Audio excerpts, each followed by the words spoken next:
Okay, we are back and we are playing Batrick, and the game has been updated to show the new league tables, which is pretty exciting because it means we get to see who we're playing against in Division 1. So the big strategy from a few years ago, and I'm talking in real life human years as well, get Preston up the divisions, build a squad that can compete at the top, and try and win that one-day league title. So we're up in Division 1 now, and we're going to have a quick look through the teams that we're playing against. We've obviously got the champions, Diablo Possums. Leferry, Georgian Dragon and Fletchers are in the positions they finished end of last season. The playoff teams, Mac Attack, they beat Flying Cows. 148 for Flying Cows, 151 for Mac Attack. Only 30 overs. Very similar ratings though, 286 to 269.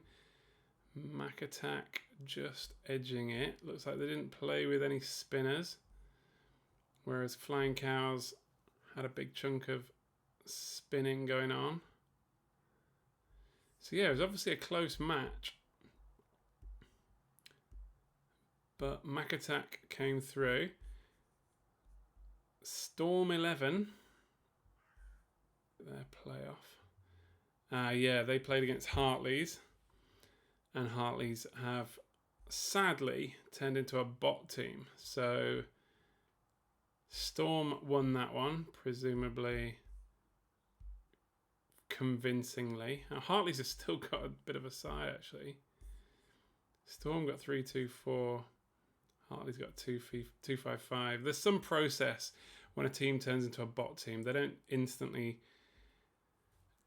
lose all their players or anything, so maybe you can get unlucky and play against a bot team that's still pretty good. I don't really know how it works. And then Splice and Preston are the teams from the division below. So Splice have been in Division 2 for the last 3 seasons. They've slowly been creeping up, haven't they? Since getting relegated back in 2020, they went down to Division 4. They've had a few seasons in Division 3, then 4, then 3, then 4. A couple of seasons in 3, couple of seasons, 3 seasons in 2, and now they're back up to Division 1. Splice on a bit of a mission. So why don't we start down the bottom? A quick reminder of where Preston are usually. We get ratings of around 340. So 340. Splice. What do they usually get? 362. Wow, big team. They're taking it seriously, aren't they? When they played the week before, 365. Wow. It's going to be tricky, isn't it? Storm 11. Let's have a look at a few of their recent fixtures. 287. So that's a bit more manageable. I'd be hoping for a few points off Storm. Yeah, around the 280s. Mac Attack. So in their playoff, Mac Attack got 286. So very similar to Storm. Another of their one-day matches. 290. So the teams that were comfortably staying in the division. Leferry got a 3. Oh, sorry, I'm looking at Fletcher's, aren't I? 284. Well, let's write down Leferry while we're here. 328.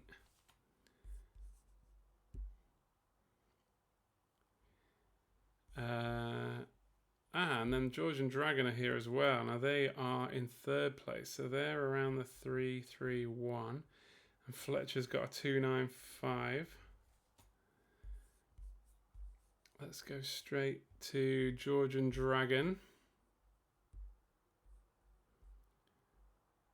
And not ideal to show them against Hartley's, but yeah, it looks like they put out a full team. So Georgian Dragon got a 331 there. And I've only got one from LaFerry. See if they've got another fixture I can look at. Oh, they played Hartley's as well. 338, which leaves Diablo Possums, who very dominant team. See what they're getting. 360. Okay, so it's going to be tough, isn't it? So right from the start, we've got Diablo and Splice around the 360 mark. Preston at 340. LaFerry and Georgian Dragon around 330. Then we've got Fletcher's, Mac Attack and Storm, who are around the 280 mark. I suppose the thing I should be careful of is Mac Attack. Are they signing players? No. In August they sold. They've not really. It doesn't look like they've sold anyone of any decent value for a while. They're not big in the transfer market, really. Storm. Who've they brought in? June 24, they brought in someone for 1.4 million. Sold someone for 1.5. Bought a player around, but these are on about 100,000 Batrick rating. Can't imagine them being top players. Sidqui and Menza. Let's have a look at. I just call him Stormzy. What's the manager's name? Stormius. Okay. Sort by wage. So those players we looked at, there was Hassan and someone else, wasn't there? Sidqui, there he is. Not their best players. So I'm not massively concerned with Storm going on a spending spree.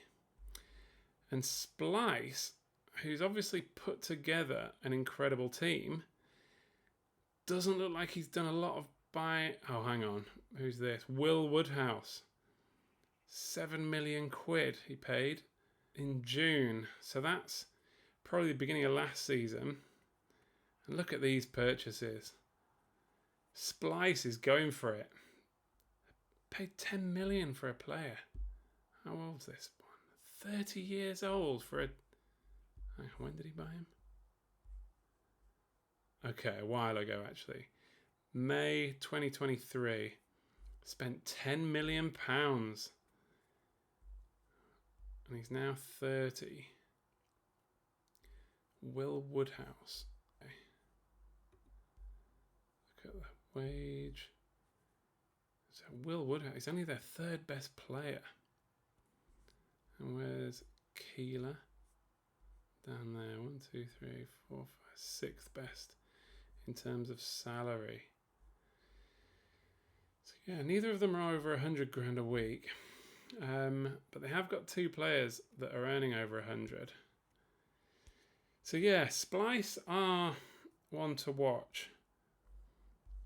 Just looking at this though, something I think I definitely need to look into is how I managed to spend so much on salary, and I'm not like so Splice are getting 360s for their ratings, but their salary is only at £1 million. Now, I find it tricky going to my squad page because I don't want to give too much away. But I think my squads are like, my salary is around 1.2 million or something like that. Let's have a look at Possums. What are they shelling out at the moment? They did that message the other day saying that they are going to do a rebuild. I think either their players are getting too old or maybe they're starting to run low on money. Not sure. Let's have a look at what they're shelling out. 1.5 million a week on salary. So that's Possums and Splice. So the other two big challengers are LaFerry. Their squad, 3 players between 100 and 150. 11 down there. They're paying 1.3. And Georgian Dragon,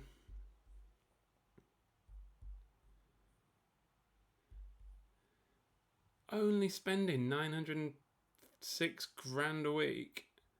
1 player between 100 and 150.